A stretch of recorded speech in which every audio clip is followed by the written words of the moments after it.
Wanna know how to build a perfect all-type leader F2P team? So if you want a strong all-type F2P team for events or missions, here's the simplest meta setup for Dragon Ball Z Dokkan Battle.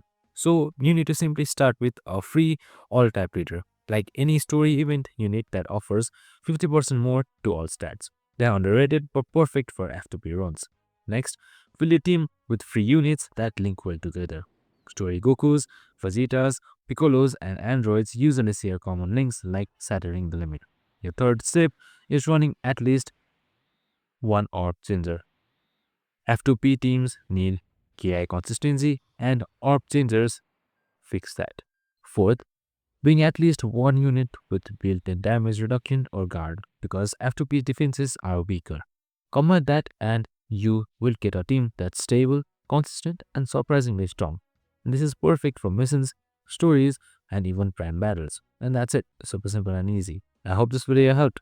If it did, make sure to like, subscribe, and tune in with us for more of these videos. See you in the next one.